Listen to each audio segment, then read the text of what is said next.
नमस्कार, जय हिंद, वंदे मातरम मित्रों।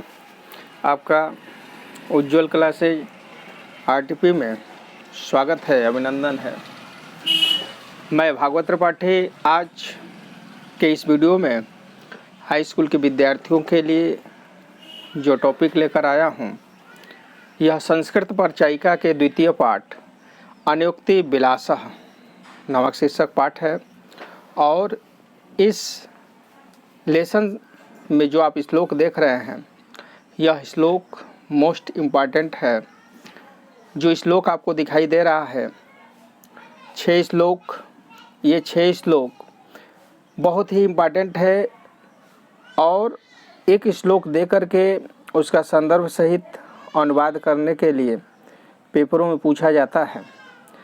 इसके साथ साथ आपको पूरी संस्कृत परिचायिका में 22 श्लोक मिलेंगे, जिसमें से 6 श्लोक ये है। मैं आप लोगों से यही कहूँगा कि आप श्लोकों को भी याद कर लीजिए, कम से कम 4-5 श्लोक याद कर लीजिए 22 श्लोक में से, क्योंकि श्लोक से संबंधित 2 नंबर का प्रश्न पेपरों में पूछा जाता है कि अपने पाठ्य पुस्तक से याद किया हुआ कोई एक श्लोक लिखिए जो इस प्रश्न पत्र में न आया हो। तो इसमें से आप देख रहे हैं जो छोटे छोटे श्लोक हैं, जिसको 2 बार 3 बार 4 बार आप पढ़ेंगे तो ये पूर्णतः आपको याद हो जाएगा। तो आइए आज हम लोग दूसरा जो लेसन है, जिसका नाम है अन्योक्ति विलासः। अन्योक्ति, उक्ति माने क्या होता है? उक्ति माने कथन होता है। अन्य माने दूसरा, दूसरों के कथन का विलास, विलास माने आनंद, दूसरों के कथनों का आनंद। तो अन्योक्तियों का सौंदर्य, इसमें से आप पहला श्लोक देख रहे हैं, जिस पहले श्लोक में बताया गया है, नीतराम नीचो अस्मिति त्वं खेदम कुपः कदापि मा कृथः अत्यंत सर सहृदयो यतः परेशान गृहग्रहिताप्सपि। इसमें मित्रों सर्वप्रथम आपको संदर्भ लिखना होगा। संदर्भ में आप लिख सकते हैं, प्रस्तुत श्लोक संस्कृत परिचायिका के अन्योक्ति विलासः नामक पाठ से लिया गया है। इस श्लोक में कवि ने कुएं के माध्यम से रसिक जनों को उपदेश दिया है।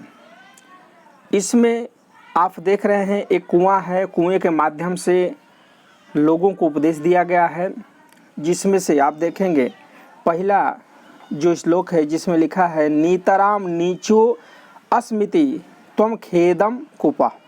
नीतरा, नीतरा माने होता है अत्यंत, खेदम, खेदम माने होता है दुख, कूप, कूप माने कुआं होता है, कदापि, कदापि माने होता है कभी भी, माँ, माँ माने होगा माँ कृथा, माँ माने मत, कृथा माने करो,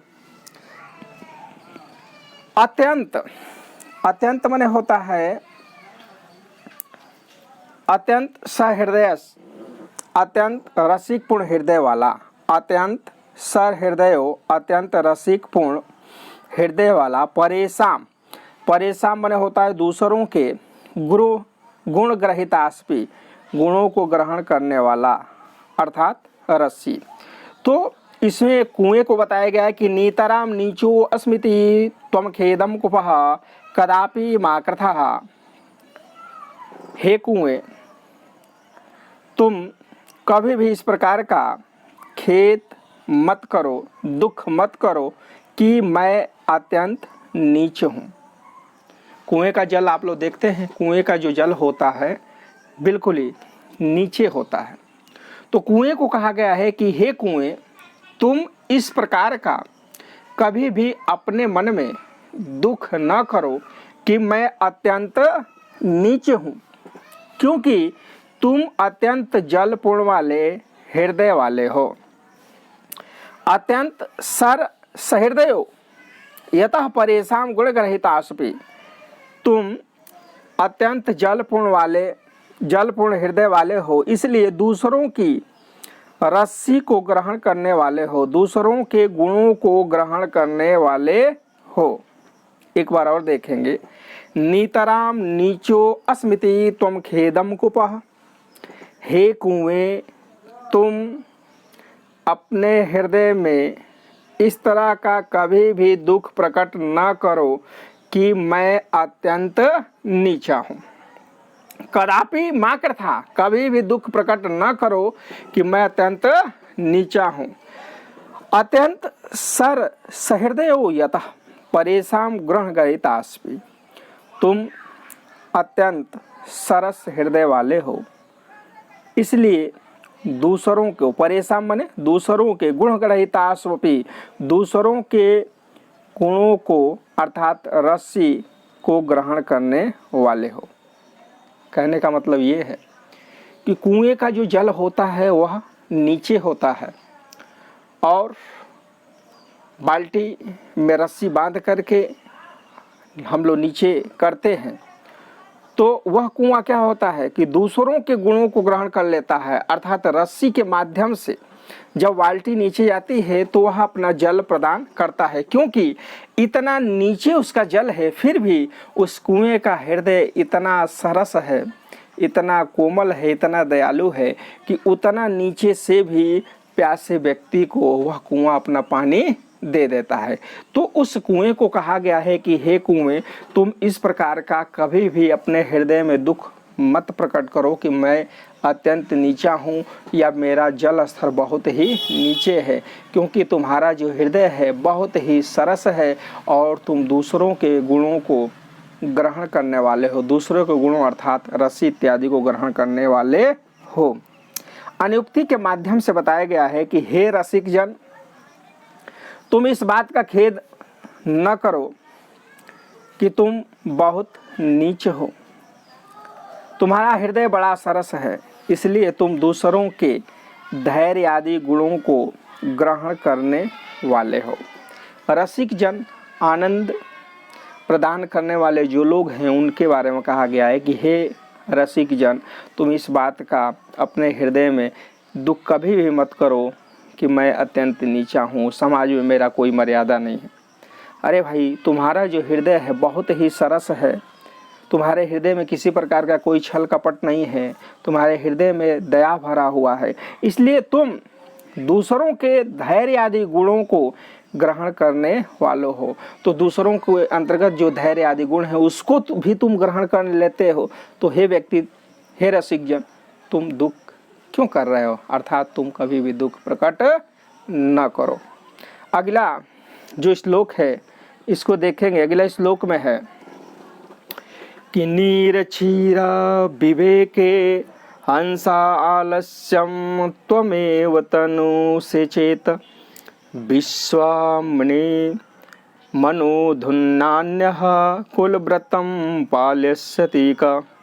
नीर क्षीर विवेके हंस आलस्यम त्वमेव तनु से चेत विश्व मनु धुनान्यः कुलव्रतः पाल्यस्यति का। नीर मने क्या होता है? नीर क्षीर विवेके, नीर मने जल होता है, क्षीर मने दूध होता है। तो इस संसार में एक ही पक्षी है जिस पक्षी का नाम क्या है? हंस। हंस पक्षी के अंतर्गत यह गुण होता है कि अगर दूध और पानी को एक में मिला दिया जाए तो वह दूध को अलग और पानी को अलग करने की क्षमता रखता है। तो उस हंस को कहा जा रहा है कि हे हंस, नीर क्षीर विवेके हंस आलस्य त्वमेव तनु से चेता। नीर क्षीर विवेके, दूध और पानी को अलग अलग करने में, नीर क्षीर विवेक का अर्थ हुआ दूध और पानी को अलग अलग करने में, तनु से मने करते हो, तनु से मने कर से करते हो। हंस आलस्य मने हंस का आलस्य, चेत मने यदि, विश्व अस्मिना संपूर्ण संसार में, कुल व्रत वंश मर्यादा को, कह मने कौन, पालिस्थिति मने पालन करेगा। तो इसमें हंस को कहा गया है कि हे हंस, दूध और पानी को अलग करने में यदि तुम ही आलस्य करोगे तो फिर अब इस विश्व में कुल मर्यादा का पालन कौन करेगा। नीरक्षीर विवेके हंस आलस्य त्वमेव तनुषे चेता। हे हंस, यदि तुम ही दूध और पानी को अलग अलग करने में आलस्य करोगे तो तुम ही अपने मन में विचार करो कि विश्व अस्मिन्नधुनान्यः कुल व्रत पालिष्यति। तो तुम ही अपने मन में विचार करो कि इस विश्व की कुल व्रत मर्यादा का पालन कौन करेगा। अर्थात तुम ही एक ऐसे प्राणी हो जो दूध और पानी को अलग अलग करने की क्षमता रखते हो। तो जब तुम ही आलस्य करोगे दूध और पानी को अलग अलग करने में, तो तुम विचार करो कि तुम्हारे अतिरिक्त इस कार्य को और कौन व्यक्ति है जो कर सकेगा। अनुक्ति के माध्यम से बताया गया है कि हे ज्ञानी व्यक्ति, हे विद्वान पुरुष, अगर लोगों को ज्ञान देने में तुम ही आलस्य प्रकट करोगे, तुम ही आलस्यपन करोगे, तो तुम ही विचार करो कि हे विद्वानों, लोगों को शिक्षा कौन देगा, इस विश्व की कुल व्रत मर्यादा का पालन कौन करेगा। अर्थात विद्वानों को यह बताया गया है कि अगर आपके पास विद्या है तो आप उस विद्या के माध्यम से लोगों को भी ज्ञान प्रदान करें, क्योंकि आप ही एक व्यक्ति हैं जो एक पीढ़ी से दूसरी पीढ़ी तक आप ही के माध्यम से यह विद्या आगे तक बढ़ सकती है। तो हे विद्वानगण, हे ज्ञानीगण, अगर आप ही लोग आलस्य करोगे तो आप ही लोग विचार करिए कि इस व्रत की कुल व्रत मर्यादा का पालन कौन करेगा, विश्व की कुल व्रत मर्यादा का पालन कौन करेगा। तो देखिए, इसको दो तरह से भी आप लिख सकते हैं। सर्वप्रथम जैसे ये श्लोक आता है कि निर्क्षीर विवेके हंस आलस्य त्वमेव तनुषे चेता विश्व अस्मिन्नधुनान्यः कुल व्रतम पालिष्यति का। तो सर्वप्रथम आपको इसका संदर्भ लिखना है कि प्रस्तुत श्लोक संस्कृत परिचायिका के अनुक्ति विलासा नामक शिक्षा पाठ से लिया गया है और इस श्लोक में हंस को आलस्य न करने की शिक्षा दी गई है। इसके बाद आप इसका अनुवाद करेंगे। तो अनुवाद में लिखेंगे कि निर्क्षीर विवेके, हे हंस, यदि तुम ही दूध और पानी को अलग करने में आलस्य करता है या करोगे तो फिर अब इस विश्व में कुल मर्यादा का पालन कौन करेगा। तो इतना जब इसकी अनुवाद आप कर लेते हैं तो एक और हेडिंग आपने ये लिख सकते हैं अनुक्ति के माध्यम से। तो अनुक्ति के माध्यम से आप अपने स्तर से भी लिख सकते हैं कि इस श्लोक में बताया गया है कि हे ज्ञानी पुरुष, यदि तुम ही दूसरे व्यक्तियों को शिक्षा देने में आलस्य प्रकट करोगे तो आप ही अपने मन में विचार करो कि इस विश्व की कुल व्रत मर्यादा का पालन कौन करेगा। अर्थात इस पूरे विश्व को शिक्षित कौन बनाएगा, ज्ञानी पुरुष कौन बनाएगा। चलिए अगला देखते हैं। कोकिल यापय दिवसान तावद बिरसान करेल बिट पेशु यावन्न मलिन दलिलमालः को अपे रसाला समुसल्लति। यानी इसमें बताया गया है कोयल को कहा गया है कि कोकिला यापय दिवसान तावद बिरसान करिल विपटेशु यावद मले दलिल मालह को अपी रसाल समुसलती। यापय माने होता है बिताओ, दिवसान माने दिनों को, तावद माने तब तक, मिल दलिमालह इकट्ठे होते भौरों का समूह, रसालह माने होता है आम या रसिक जन, समुसल्लति शोभित होता है, सामने आता है।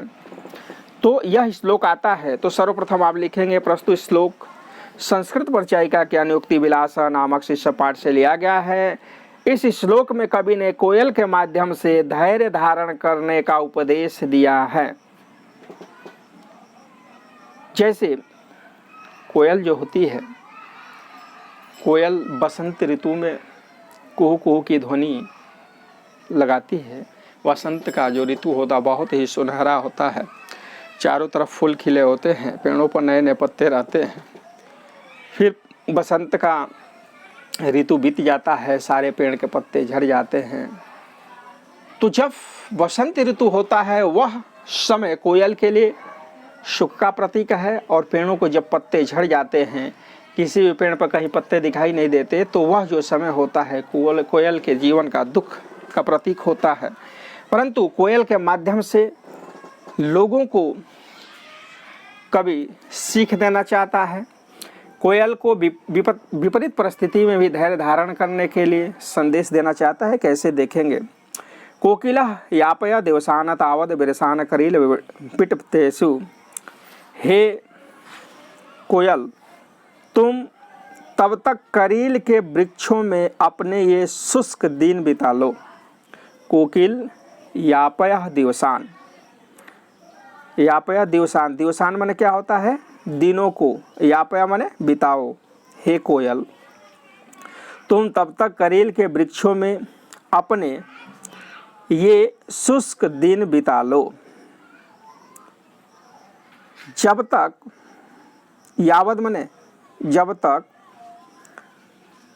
कोई आम का वृक्ष, यावद मलिलमाला को अपनी रसाल समसलती, जब तक कोई आम का वृक्ष जिस पर भंवरे एकत्र हो रहे हों, शोभित हो रहे हों, तब तक के लिए एक कार्य करो कि तुम अपना यह दुख भरा जो जीवन है करील के ही वृक्ष पर बिता लो। अर्थात कोयल को कहा गया है कि हे कोयल, जब तक कोई पेड़ नए पत्तों से, नए फूलों से सुशोभित नहीं हो जाता है, तब तक के लिए हे कोयल, अपना यह शुष्क भरा, दुख भरा जो जीवन है वह करील के वृक्ष पर ही बिता लो। करील माने बबूल का पेड़, बबूल के ही पेड़ पर बिता लो। अर्थात कहने का भाव यह है कि समय एक समान नहीं रहेगा। इस समय सारे पेड़ के पत्ते झड़ चुके हैं, तो हे कोयल कार्य करो कि करील अर्थात बबूल के पेड़ पर ही अपना ये दुख भरा जीवन बिता लो। फिर वह समय आएगा जब हर पेड़ों पर नए नए पत्ते आ जाएंगे, आम के पेड़ों पर उसके बौर आ जाएंगे, उस पर भंवरे गुंजयमान होने लगेंगे, आम भी नए नए पत्तों से सुशोभित हो जाएगा। तो वह भी दिन अवश्य आएगा, लेकिन जब तक नहीं आया है तो तुम इस समय दुख न करो, रोने गाने से कोई कार्य नहीं चलेगा। कहने का मतलब यह है कि मनुष्य को कभी भी विकट परिस्थिति में, दुखों में धैर्य से कार्य करना चाहिए, क्योंकि आज दुख है तो अवश्य दुख का अंत होगा और आपके जीवन में खुशहाली आएगी, फिर सुख आएगा। इसलिए मनुष्य को विपरीत परिस्थिति में भी धैर्य से कार्य करना चाहिए। कोयल को कह रहे हैं कि हे कोयल, जब तक कोई आम का वृक्ष जिस पर भंवरे एकत्रित नहीं हो रहे हों, तब तक तुम करील के वृक्षों पर ही अपना यह शुष्क भरा जीवन बिता लो। अनुक्ति के माध्यम से बताया गया है कि हे विद्वान पुरुष, जब तक इन मूर्खों के बीच में रहकर ये आनंद रहित दिन बिता लो। हे विद्वान पुरुष, तब तक इन मूर्खों के बीच में रहकर ये आनंद रहित दिन बिता ले जब तक कोई गुणियों के समूह से युक्त सरल हृदय वाला व्यक्ति सामने नहीं आ जाता। अर्थात विद्वानों को कहा गया है कि हे विद्वानों, आप के पास जब तक एक विद्वानों की मंडली नहीं आ जाती है, विद्वानों का एक समूह नहीं आ जा रहा है, तो तुम जिस परिस्थिति में हो, अगर मूर्खों के बीच में भी हो, तो हे विद्वानों, अपना यह दुख भरा जीवन उन मूर्खों के बीच में ही आप व्यतीत कर लीजिए, बिता लीजिए, क्योंकि ऐसा ही समय नहीं होगा। फिर विद्वानों की मंडली आएगी, समूह आएगी और उसमें आप समाहित हो जाएंगे। तो कहने का मतलब यही है इस श्लोक का कि विकट परिस्थिति में मनुष्य को धैर्य से कार्य करना चाहिए। सूर्य उदित होता है तो अस्त होगा और अस्त होगा तो अवश्य उदित होगा। इस बात को सदैव हृदय में धारण करना चाहिए, याद रखना चाहिए। चलिए अगला श्लोक देखते हैं। रे रे चातक सावधान मनसा मित्र क्षणं श्रियताम अम्बोधा बहवो हि सन्ति गगने सर्वे अपि नयतादृशा केचिद् वृष्टिभिराद्रयन्ते वसुधां गर्जते केचिदः वृथा यं यं पश्यन्ति तस्य तस्य पुरतो मां ब्रूहि दीनं वचः। बहुत ही इम्पॉर्टेंट यह श्लोक है। इसमें बताया गया है कि रे रे चातक सावधान मनसा मित्रम क्षणम श्रियताम। हे मित्र चातक, रे रे चातक, हे चातक, हे मित्र चातक, सावधान मनसा, सावधान होकर के, क्षणम श्रेयताम, क्षण भर के लिए मेरी बातों को सुनो। रे रे चातक सावधान मनसा मित्रम क्षणम श्रेयताम। हे चातक, हे मित्र चातक, सावधान होकर के क्षण भर के लिए मेरी बातों को सुनो। श्रेयताम माने सुनो। अम्बोधा, अम्बोधा बहवो हि संते गगने सर्वे अपे नयता दिशा। अम्बोध, अम्बोध माने क्या होता है? बादल। बहवो माने बहुत, संति माने है, गगने माने आसमान में, सर्वे अपे यानी सभी भी। इसमें बताया गया है कि हे मित्र चातक, सावधान होकर के क्षण भर के लिए मेरी बातों को सुनो। इस आसमान में बहुत से बादल हैं, परंतु सभी बादल बारिश करने वाले नहीं है। केचिदा, केचिद माने कुछ, केचिदा वृष्टि भ्राद्रयन्ति वसुधा। वृष्टि माने बारिश, भ्राद्रयन्ति माने भिगोना, वसुधा माने पृथ्वी, गर्जन्ति माने गर्जना। उसमें से कुछ ही बादल हैं जो अपने वृष्टि के माध्यम से, बारिश के माध्यम से इस धरती को भिगो देते हैं। और गर्जन्ति केचिदा वृदा, और कुछ बादल व्यर्थ के गरजते रहते हैं। इसलिए यम यम पश्यन्ति तस्य तस्य पुरतो मा बृहदि न वचः। इसलिए हे मृत चातक, हे प्रिय चातक, जिस जिस बादल को देखो उसके सामने तुम दीन भरा वचन न कहो, गिड़गिड़ाओ नहीं सबके सामने, क्योंकि सभी बादल बारिश करने वाले नहीं हैं। एक बार और देखेंगे। रे रे चातक सावधान मनसा मित्रम क्षणम श्रेयताम। हे प्रिय चातक, सावधान मन से क्षण भर के लिए मेरी बात सुनिए। अम्बोदा बहवो हि संते गगने सर्वे अपे नयता दृशा। आकाश में बहुत से बादल हैं, किंतु ये सभी ऐसे बरसने वाले नहीं हैं। उनमें से कुछ ही ऐसे हैं जो केचिता वृष्टा भ्रेन्द्र वसुधा, उनमें से कुछ ही ऐसे हैं जो अपने वृष्टि अर्थात बारिश से पृथ्वी को भिगो देते हैं, गीला कर देते हैं। और केचिदा गर्जन्ति वृथा, और कुछ ऐसे हैं जो बेकार गरजते रहते हैं। इसलिए मित्र यम यम पश्यन्ति तस्य तस्य पुरतो मा बृहदि न वचः।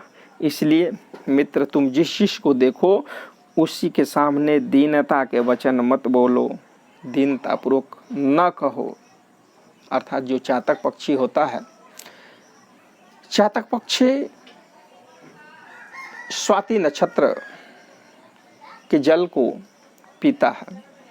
अगर स्वाति नक्षत्र में बारिश न हुई तो वह चातक पक्षी साल भर फिर प्यासा रह जाता है।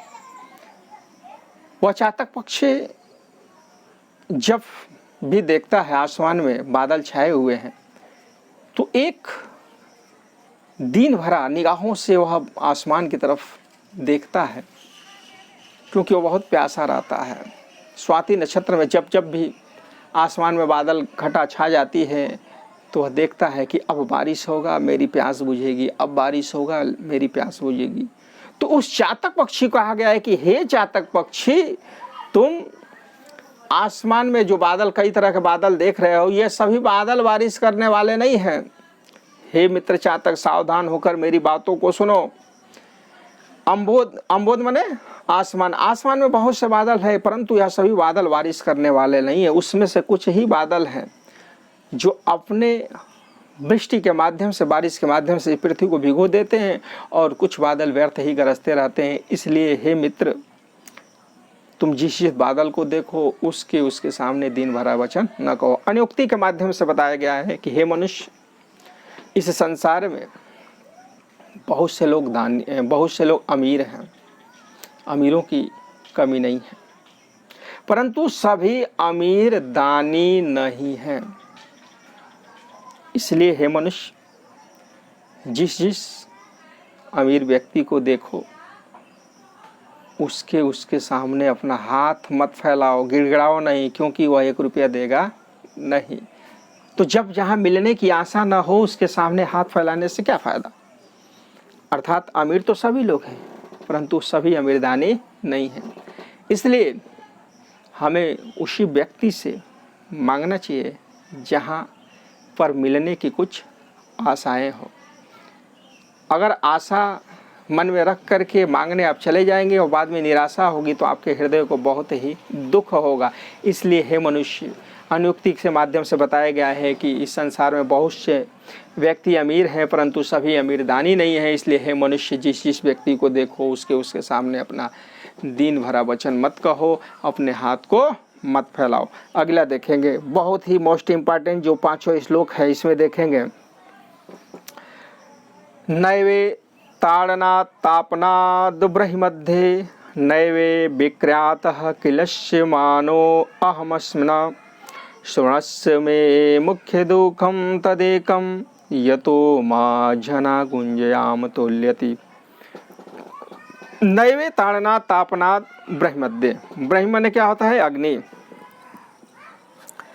ताड़नात्, ताड़नात् माने होता है पीटना। देखिए इसमें बताया गया है एक सोना, सोने को माध्यम से बताया गया है। स्वर्ण माने होता है सोना, सोना जिससे आभूषण बनाया जाता है। तो एक सोना कहता है, क्या कहता है? नैवे ताड़नात्, ताड़नात् माने पीटने से, तापनात् ब्रह्ममध्ये, तापनात् माने होता है तपाने से, ब्रह्ममध्ये, ब्रह्म माने होता है अग्नि, मध्य माने होता है बीच, आग के बीच में, क्रियात, विक्रियात माने होगा बेचने से, क्लेशमानम दुखी अर्थात परेशान, यतः माने क्योंकि, गुंजिया माने गुंजों से, रत्ती से, या फिर जो है पत्थर के जो छोटे छोटे टुकड़े होते हैं जिसे सुनार इत्यादि तौलते हैं। तो एक सोना कहता है कि नैवे ताड़नात् तापनाद् ब्रह्ममध्ये, सोना कहता है कि मैं पीटने से दुखी नहीं हूँ। यह जो श्लोक है संस्कृत परिचायिका के अनुक्ति विलासा शीर्षक पाठ से लिया गया है, जिसमें सोना की मनोदशा का वर्णन किया गया है। इस पद में, इस श्लोक में सोने के माध्यम से उस सज्जन व्यक्ति की पीड़ा को व्यक्त किया गया है जिसकी तुलना नीच पुरुषों से कर दी जाती है। सोना कहता है कि मैं पिटाई से दुखी नहीं हूँ। नैवे ताड़नात्, मैं पिटाई से दुखी नहीं हूँ। जैसे सुनार होता है ना, तो सोना का जब आभूषण बनाता है तो पहले आग के बीच में क्या करता है? सोना को पिघलाता है, फिर उसको आकार देता है, फिर अगर कहीं इधर उधर टेढ़ा होगा तो फिर हथौड़े से वो क्या करता है? पीटता है। तो वह सोना कहता है कि नैवे ताड़नात् तापनाद् ब्रह्ममध्ये, सोना कहता है कि मैं पिटाई से दुखी नहीं हूँ। तापनाद् ब्रह्ममध्ये, आग में तपाने से दुखी नहीं हूँ। और नैवे विक्र्यात् क्लिश्यमानो अस्मिन्, और इसलिए भी दुखी नहीं हूँ कि लोग मुझे बेचते हैं। मुझ स्वर्ण को तो बस एक ही दुख है, क्या? स्वर्णस्य में मुख्य दुखम तदेकम यतो माँ जनः गुंजियाम तुल्यति। मुझ स्वर्ण को तो बस एक ही दुख है, और वह यह कि लोग मुझे गुंजिया से, घुंघुची से या रत्ती से तौलते हैं। अर्थात जैसे सोना है, तो सोना बहुमूल्य धातु है। अगर सोने को मान लीजिए एक पत्थर का टुकड़ा है, उससे तौला जाए, वटखरा बना लिया 100 ग्राम का, 50 ग्राम का, और एक तरफ सोना रख दिया जाए 50 ग्राम या 100 ग्राम, तो एक पत्थर का क्या मोल सोने की। लेकिन सुनार जब तौलता है तो जो वटखरा होता है वह कह देगा कि हाँ जैसा ये वटखरा है, 100 ग्राम का अगर वटखरा है तो 100 ग्राम वहाँ पे हार रख दिया या कोई भी आभूषण रख दिया, कह देगा हाँ 100 ग्राम यह सोना है। तो वह सोना कहता है कि मुझे इसका बहुत बड़ा तकलीफ है, बहुत बड़ा दुख है, मैं सोना बहुमूल्य धातु और यह पत्थर जिसका क्या मोल, और उससे मेरी समानता की जा रही है, उससे मेरी तुलना की जा रही है। तो वह सोना कहता है कि नैव ताड़नाथ तापनाद ब्रही मध्य, लोग मुझे हथौड़े से पीटते हैं उसका मुझे गम नहीं है। तापनाद ब्रही मध्य, सुनार मुझे अग्नि में दबा जो है जलाता है। तापनाद, ताप माने जलाना, मुझे अग्नि के बीच में लोग जलाते हैं उसका भी मुझे दुख नहीं है। नैवे क्रियात कृष्ण मानो अस्मना, लोग मुझे बेचते हैं खरीदते हैं इसका भी मुझे दुख नहीं है।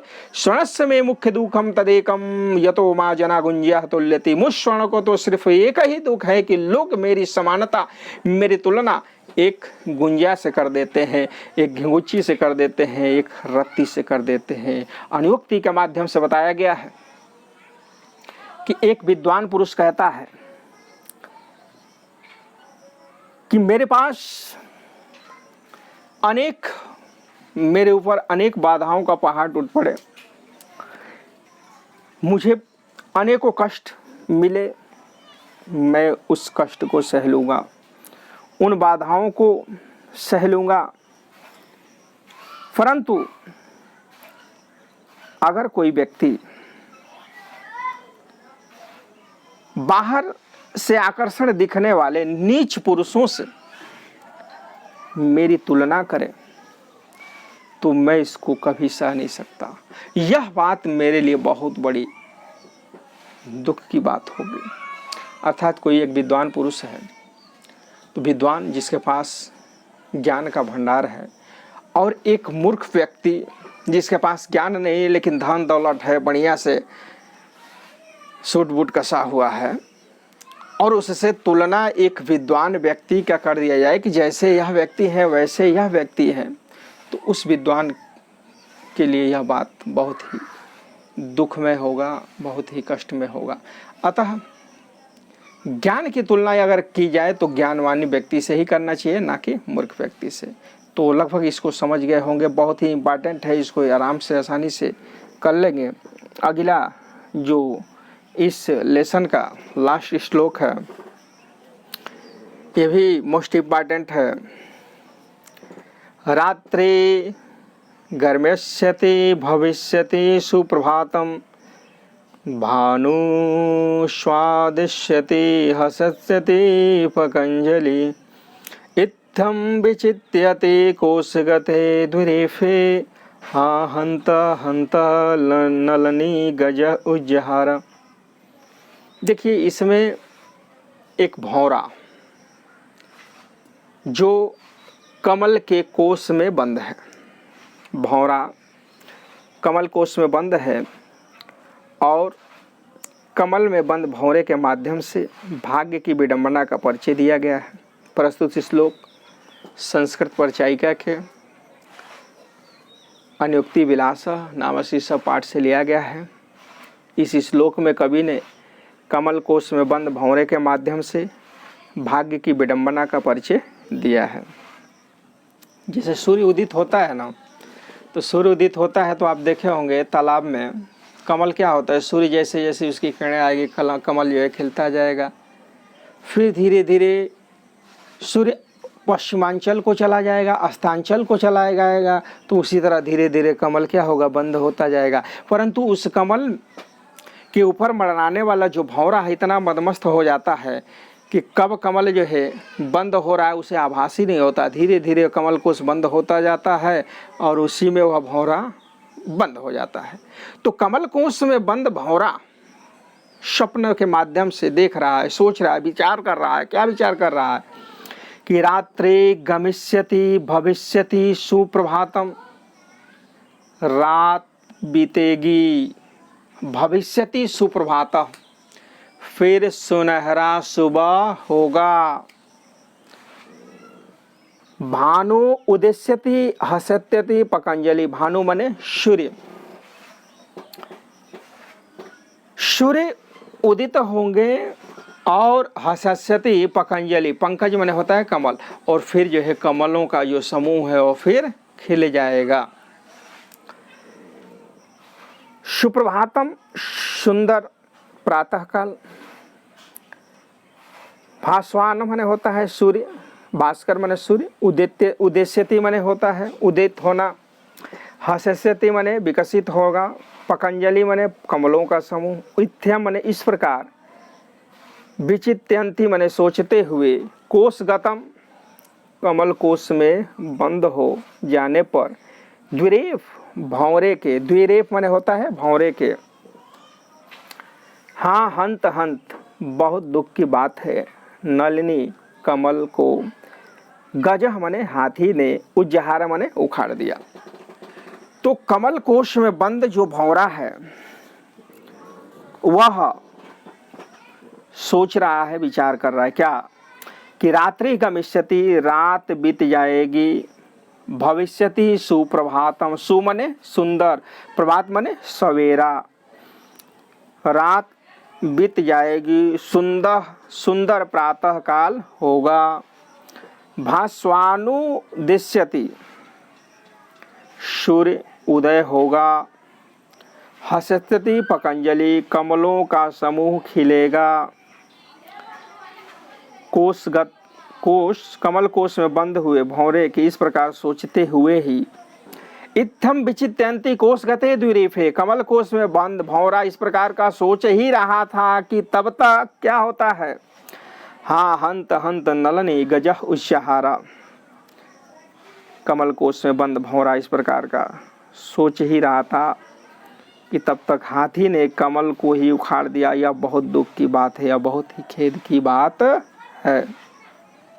रात्रि गमिष्यति भविष्यति सुप्रभातः, कमल कोश में बंद भंवरा विचार कर रहा है, सोच रहा है कि रात बीतेगी, फिर सुनहरा सुंदर जो है सुंदर सवेरा होगा, भानु उदिश्यति भसंसति पकंजला, फिर जो है सूर्य उदित होंगे, कमलों का समूह खिलेगा, इत्थम विचित्यंति कोश गते द्विरेफे, कमल कोश में बंद भंवरा इस प्रकार का सोच ही रहा था कि तब तक हाँ हंत हंत नलनी गजह उज्जहारा, तब तक एक मतवाला हाथी आई और उस कमल की डंडी को ही पकड़ करके और कमल को उखाड़ दी। इस तरह से भंवरे का जो सोचा हुआ स्वप्न था, जो भाग्य था, वह धरा का धरा ही रह गया। अनुक्ति के माध्यम से बताया गया है कि मनुष्य जब इस संसार में आता है कि अनेक तरह का स्वप्न सजाता है कि मैं पढ़ूंगा, लिखूंगा, एक अच्छा अध्यापक बनूंगा, डॉक्टर बनूंगा, इंजीनियर बनूंगा, मेरी विवाह होगी, अच्छी बीवी आएगी, मेरा घर होगा, मेरे पास गाड़ियां होगी, मेरे बच्चे होंगे, बैंक बैलेंस होगा। इस तरह का मनुष्य सोचता है, विचार करता है कि तब तक उसकी मृत्यु आ जाती है और उस मनुष्य का सब कुछ सोचा धरा का धरा ही रह जाता है। इसलिए मनुष्य को कभी भी अहंकार नहीं करना चाहिए। जो मनुष्य सोच रहा है उसे समय रहते पूर्ण कर लेना चाहिए, अन्यथा समय एक बार बीत गया तो वह समय पुनः लौट कर नहीं आएगा। तो इस तरह से आप इसकी संदर्भ सहित व्याख्या कर लेंगे। संदर्भ सहित व्याख्या बहुत ही इम्पॉर्टेंट है और इसको एक दो बार जब रटेंगे तो श्लोक भी याद हो जाएगा। और इस माध्यम से, इस वीडियो के माध्यम से यह जो दूसरा लेसन है अनुक्ति विलास, यह इसको आप पूर्णतः आत्मसात कर लेंगे, याद कर लेंगे। इस तरह से यह पूरा श्लोक हाई स्कूल के पेपर के लिए मोस्ट इम्पॉर्टेंट है। आप सभी लोग जो हाई स्कूल के छात्र हैं, आप लोगों से मैं एक ही रिक्वेस्ट करूंगा कि इसमें का जो भी, जैसे निर्क्षीर विवेके दूसरा श्लोक है, ये चौथा श्लोक है, ये पांचवा श्लोक है, ये छठवां श्लोक, ये बहुत ही इम्पॉर्टेंट है। अर्थात इसमें का सभी श्लोक ही इम्पॉर्टेंट है। इसको आप याद कर लीजिए। हर साल एक दो श्लोक इसमें से पूछ दिया जाता है। अगर यह वीडियो आपको अच्छा लगे तो प्लीज़ हमारा जो चैनल उज्ज्वल क्लासेज RTP है, इसको सब्सक्राइब करना आप न भूलें, क्योंकि आपका एक सब्सक्राइब ही हमारे लिए एनर्जी का काम करता है, ऊर्जा का कार्य करता है। और आप लोग जहाँ पर भी रहें सुरक्षित रहें और यह वीडियो आपको अच्छा लगे तो अधिक से अधिक मात्रा में शेयर करें। अपने साथ साथ दूसरों विद्यार्थियों की भी भलाई सोचें, उनके पास भी इस PDF हो, इस वीडियो को भेजने का कार्य करें। अगर यह वीडियो आपको अच्छा लगा है तो कमेंट में अवश्य बताएं कि आपको वीडियो कैसा लगा। मुझे पूर्ण विश्वास है कि वीडियो आपको अवश्य पसंद आएगा।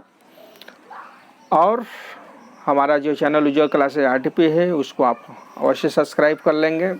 जो लोग वीडियो पर नए हैं वो लोग हमारे इस चैनल को सब्सक्राइब कर लें, ताकि हम लोग जो भी वीडियो बनाते हैं इसका नोटिफिकेशन आप लोगों को तो हर रोज़ प्रतिदिन मिलता रहे। इसी आशा विश्वास के साथ मैं इस वीडियो में आपसे विदा लेता हूँ। पुनः फिर आपसे अगले वीडियो में मुलाकात होगी। तब तक के लिए आप सभी लोग घर में रहें, सुरक्षित रहें। कोरोना आप देख रहे हैं कि आज सरकार हम लोगों को कछुए का जो कब्र होता है उस कब्र में से खोल दिया, अर्थात लॉकडाउन को सरकार ने हटा दिया है। तो इसका मतलब ये नहीं कि कोरोना ख़त्म हो गया है, पर डे इसकी संख्या बढ़ती जा रही है। तो प्यारे बच्चों, आप लोग मास्क लगाना, सैनिटाइजर करना, हाथों को धोना, इन सब कार्यों को करते हुए देश को आत्मनिर्भर बनाते हुए शिक्षा ग्रहण कीजिए, क्योंकि आप भारत के भविष्य हैं। आप लोगों से ही हमारा देश है। सो प्लीज़ आप भी सुरक्षित रहें और सरकार का साथ दें और पढ़ते रहें। इन्हीं आशा विश्वास के साथ मैं आपसे विदा लेता हूँ।